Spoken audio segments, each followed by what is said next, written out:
Hello അസ്സലാമു അലൈക്കും welcome to Bakes and കറീസ്.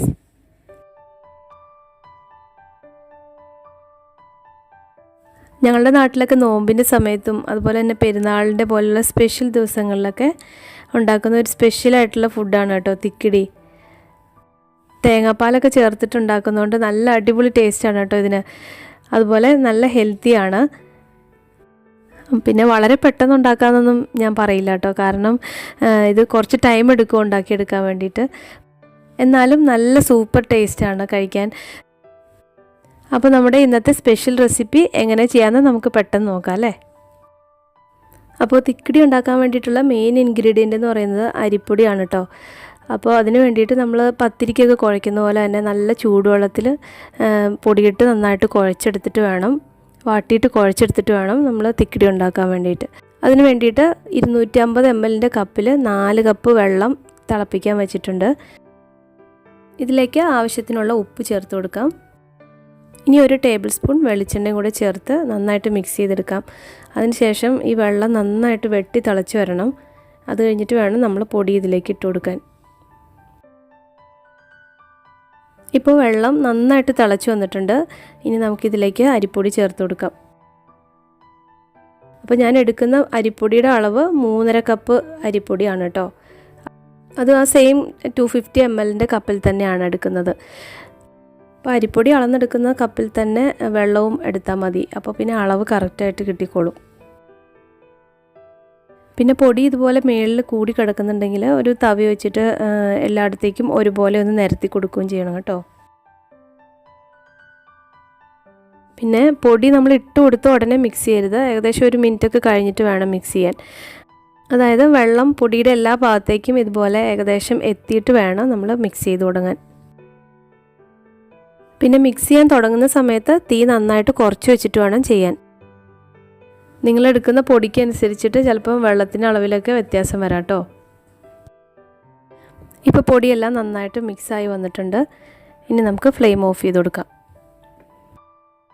തീ ഓഫ് ചെയ്ത ശേഷം 3-4 മിനിറ്റ് നമുക്കിതൊന്ന് അടച്ചു വയ്ക്കാം. ഇപ്പോൾ ഏകദേശം ഒരു 4 മിനിറ്റൊക്കെ കഴിഞ്ഞിട്ടുണ്ട്.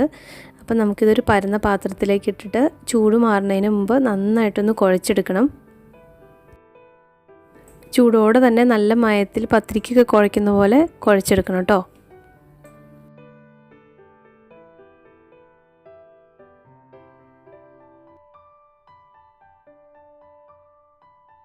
ഇപ്പോൾ പൊടിയെല്ലാം നന്നായിട്ട് കുഴച്ചെടുത്തിട്ടുണ്ട്. ഇനി ഇതിൽ നിന്ന് കുറേശ്ശെ എടുത്തിട്ട് ഇതുപോലെ നീളത്തിൽ ഉരുട്ടിയെടുക്കണം. അപ്പോൾ നമ്മൾ കുഴച്ചെടുത്ത മുഴുവൻ പൊടിയും ഇതുപോലെ നീളത്തിൽ ഉരുട്ടിയെടുത്തിട്ടുണ്ട്. ഇതിൽ നിന്ന് കുറച്ചെടുത്തിട്ട് ഇതുപോലെ ചെറിയൊരു ബോളാക്കണം. അത് കഴിഞ്ഞിട്ട് ആ ബോൾ കൈയുടെ ഉള്ളിൽ വെച്ചിട്ട് ഇതുപോലെ ഒന്ന് പരത്തിയെടുക്കണം. അപ്പോൾ ഇത് മുഴുവൻ നമ്മൾ ചെറിയ ചെറിയ ബോളാക്കിയിട്ട് ഇതുപോലെ തന്നെ പരത്തി എടുക്കണം. അപ്പോൾ ഇതുപോലെ പരത്തി എടുക്കുമ്പോൾ ഒരുപാട് കട്ടി കൂടാൻ പാടില്ല, അതുപോലെ ഒത്തിരി തിന്നായിട്ടും ഇരിക്കരുത് കേട്ടോ. പിന്നെ ഈ പീസസ് തമ്മിൽ ഒട്ടിപ്പിടിക്കാതിരിക്കാൻ വേണ്ടിയിട്ട് നമുക്ക് കുറേശ്ശെ അരിപ്പൊടി ഇതിലേക്ക് ഇടയ്ക്കിടയ്ക്ക് ചേർത്ത് കൊടുക്കണം. അപ്പോൾ അതിന് വേണ്ടിയിട്ട് ഒരു 1/2 കപ്പ് അരിപ്പൊടിയാണ് എടുത്തിരിക്കുന്നത്. തിക്കിടി ഉണ്ടാക്കുമ്പോൾ കുറച്ച് സമയം കൂടുതൽ എടുക്കുന്നത് ഈ ഒരു ബോളാക്കിയിട്ട് ഇങ്ങനെ പരത്തിയെടുക്കാൻ വേണ്ടിയിട്ടാണ്. അപ്പോൾ ബാക്കിയുള്ളതൊക്കെ നമുക്ക് പെട്ടെന്ന് തന്നെ ചെയ്തെടുക്കാവുന്നതേ ഉള്ളൂ. പിന്നെ വീട്ടിലെല്ലാവരും കൂടെ ചേർന്ന് ഒരുമിച്ചിരുന്നിട്ട് വർത്താനമൊക്കെ പറഞ്ഞിട്ട് ചെയ്യുകയാണെങ്കിലൊക്കെ പെട്ടെന്ന് പണി കഴിയും കേട്ടോ. അപ്പോൾ ഇന്ന് ഉമ്മാനെ ഹെൽപ്പ് ചെയ്യാൻ വേണ്ടിയിട്ട് മൂമ്മും കൂടെ ഉണ്ടേ, അല്ലേ മുമ്മൂസേ? മോന് ഇഷ്ടമാട്ടോ ഇങ്ങനത്തെ പണിയൊക്കെ. ഫുൾ ടൈം ഒന്നും ഇരിക്കാറില്ല കേട്ടോ. ആദ്യത്തെ ഒരു ഇൻട്രസ്റ്റിൽ കുറച്ച് സമയമൊക്കെ എൻ്റെ കൂടെ കൂടിയിട്ട് ചെയ്യാറുണ്ട്.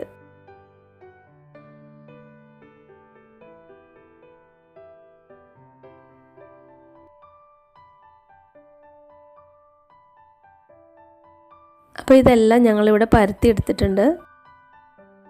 നമ്മൾ ഇതിലേക്ക് ചേർക്കാൻ വേണ്ടിയിട്ട് 1/2 കപ്പ് അരിപ്പൊടി എടുത്തിട്ടുണ്ടായിരുന്നില്ലേ, അപ്പോൾ അത് ബാക്കിയുള്ളതും കൂടെ ഇതിലേക്ക് ചേർത്തിട്ട് മിക്സ് ചെയ്തെടുക്കാം. ഇനി തേങ്ങാപ്പാലിൽ നമ്മളിത് വേവിച്ചെടുക്കാൻ പോവാണ്. അപ്പോൾ നമുക്കൊരു 4 കപ്പ് തേങ്ങാപ്പാൽ ഇത് വേവിക്കാൻ വേണ്ടിയിട്ട് ഒരു വലിയ പാത്രത്തിലേക്ക് ഒഴിച്ചു കൊടുക്കാം. ഇനി ഈ തേങ്ങാപ്പാലിലേക്ക് 4 കപ്പ് വെള്ളം കൂടി ചേർക്കുകയാണ്. ഇപ്പോൾ നമ്മൾ ഗ്യാസ് ഓൺ ചെയ്തിട്ടില്ല. ഇനി ഇതിലേക്കുള്ള ബാക്കിയുള്ള സാധനങ്ങളും കൂടെ ചേർത്തിട്ട് മിക്സ് ചെയ്തിട്ട് വേണം നമ്മൾ ഫ്ലെയിം ഓൺ ചെയ്ത് കൊടുക്കാൻ. 1 ടീസ്പൂൺ മഞ്ഞൾപ്പൊടി ചേർത്ത് കൊടുക്കാം. ഇത് പെരിഞ്ചീരകം നന്നായിട്ട് വറുത്തിട്ട് പൊടിച്ചതാണ്. അപ്പോൾ അത് 3 ടീസ്പൂൺ ചേർത്ത് കൊടുക്കുന്നുണ്ട്. 2 ടേബിൾ സ്പൂൺ മല്ലിപ്പൊടിയും കൂടെ ഇതിലേക്ക് ചേർക്കാം. ഇനി ആവശ്യത്തിന് ഉപ്പും കൂടി ചേർത്തിട്ട് നന്നായിട്ടൊന്ന് മിക്സ് ചെയ്ത് കൊടുത്തിട്ട് നമുക്ക് ഗ്യാസ് ഓൺ ചെയ്യാം. നമ്മൾ മിക്സ് ചെയ്ത ഉടനെ കളർ കുറവായിട്ട് തോന്നിയാലും തിളച്ച് കഴിയുമ്പോൾ നന്നായിട്ട് കളറായിക്കോളൂ കേട്ടോ. ഇപ്പോൾ തേങ്ങാപ്പാലൊക്കെ തിളച്ച് വരുന്നുണ്ട്. ഇനി ഇതിലേക്ക് നമ്മൾ പരത്തി വെച്ചിട്ടുള്ള പീസസ് ആഡ് ചെയ്ത് കൊടുക്കാം. ഇതിങ്ങനെ ഇട്ട് കൊടുക്കുമ്പോൾ മേത്തേക്ക് തെറിക്കാതെ സൂക്ഷിച്ചോളണം കേട്ടോ. ഇനി ഇത് നമുക്ക് നന്നായിട്ടൊന്ന് മിക്സ് ചെയ്തെടുക്കാം. ഇതിലുള്ള പീസസ് എല്ലാം ഉടഞ്ഞു പോകാത്ത രീതിയിൽ സൂക്ഷിച്ച് വേണം നമ്മൾ മിക്സ് ചെയ്തെടുക്കാൻ. ഇനി ഇത് മീഡിയം ഫ്ലെയിമിൽ വെച്ചിട്ട് നന്നായിട്ടൊന്ന് തിളച്ച് തുടങ്ങുന്ന സമയത്ത് തീ ഒന്ന് ലോ ഫ്ലെയിമിലേക്ക് ആക്കി കൊടുക്കണം. എന്നിട്ട് ലോ ഫ്ലെയിമിൽ ഇട്ടിട്ടാണ് നമ്മളിത് വേവിച്ചെടുക്കുന്നത്. ഇപ്പോൾ ഇത് ചെറുതായിട്ട് തിളച്ച് വരാൻ തുടങ്ങിയിട്ടുണ്ട്. ഇനി നമുക്കിത് ലോ ഫ്ലെയിമിലേക്ക് ആക്കി കൊടുക്കാം. ഇതിലുള്ള ഗ്രേവി എല്ലാം നന്നായിട്ട് തിക്കായി വരണം. അതിനോടൊപ്പം തന്നെ ഈ പീസസും കൂടെ വെന്ത് വരണം. അതാണ് കറക്റ്റായിട്ടുള്ള ഒരു പാകം. ഇനി ഒന്ന് മിക്സ് ചെയ്ത് കൊടുത്തിട്ട് മൂടി വെച്ചിട്ട് നമുക്കിതൊന്ന് വേവിച്ചെടുക്കാം. പിന്നെ ഇടയ്ക്കിടയ്ക്ക് തുറന്ന് നോക്കിയിട്ട് ഒന്ന് മിക്സ് ചെയ്ത് കൊടുക്കണം കേട്ടോ, അല്ലെങ്കിൽ ചിലപ്പോൾ അടി പിടിച്ച് പോകാം. ഇപ്പോൾ ഗ്രേവിയൊക്കെ ചെറുതായിട്ട് തിക്കായി തുടങ്ങിയിട്ടുണ്ട്. നമ്മളിത് പരത്തിയെടുക്കുന്ന സമയത്ത് 1 കപ്പ് അരിപ്പൊടി എക്സ്ട്രാ ചേർത്തിട്ടുണ്ടായിരുന്നല്ലോ. അപ്പോൾ ആ അരിപ്പൊടിയാണ് ഗ്രേവിക്ക് തിക്നെസ് കൊടുക്കുന്നത്.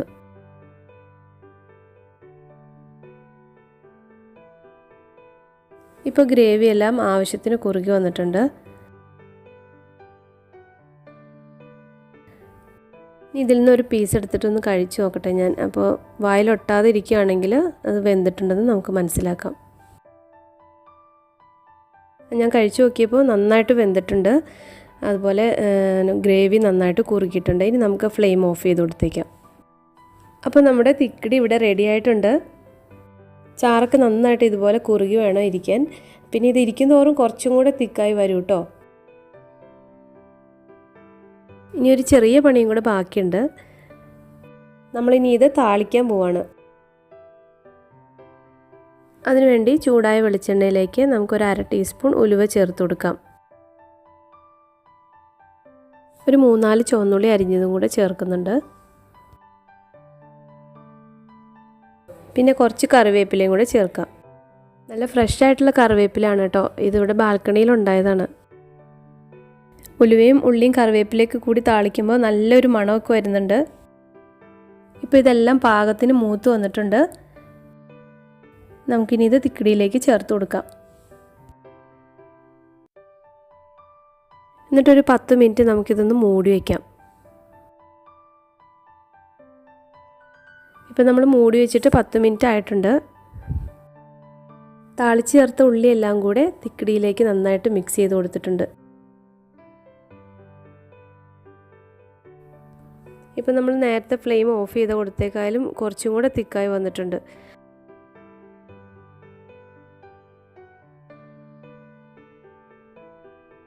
അപ്പോൾ നമ്മുടെ പെരുന്നാൾ സ്പെഷ്യലായിട്ടുള്ള തിക്കിടി ഇവിടെ റെഡി ആയിട്ടുണ്ട്.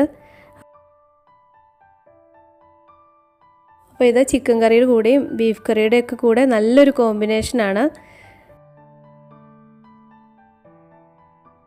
അപ്പോൾ ഈ പെരുന്നാളിന് നിങ്ങളെല്ലാവരും മറക്കാതെ ഇതൊന്ന് ട്രൈ ചെയ്ത് നോക്കിയിട്ട് അഭിപ്രായങ്ങളൊക്കെ പറയണം കേട്ടോ. വീഡിയോ ഇഷ്ടപ്പെട്ടിട്ടുണ്ടെങ്കിൽ ലൈക്ക് ചെയ്യാനും ഷെയർ ചെയ്യാനൊന്നും മറക്കല്ലേ. പിന്നെ സബ്സ്ക്രൈബ് ചെയ്യാത്തവരൊക്കെ മറക്കാതെ ഒന്ന് സബ്സ്ക്രൈബ് ചെയ്യും കൂടെ ചെയ്യണം കേട്ടോ. പിന്നെ അതിൻ്റെ തൊട്ടടുത്ത് കാണുന്ന ബെല്ലൈക്കൺ കൂടെ പ്രസ് ചെയ്തിട്ട് ഓൾ ഓപ്ഷൻ സെലക്ട് ചെയ്താൽ ഞാൻ പുതിയ വീഡിയോസൊക്കെ ഇടുമ്പോൾ നിങ്ങൾക്ക് നോട്ടിഫിക്കേഷൻ വരുന്നതാണ്.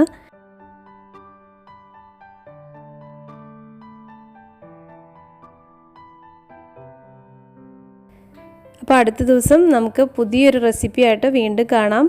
Thank you.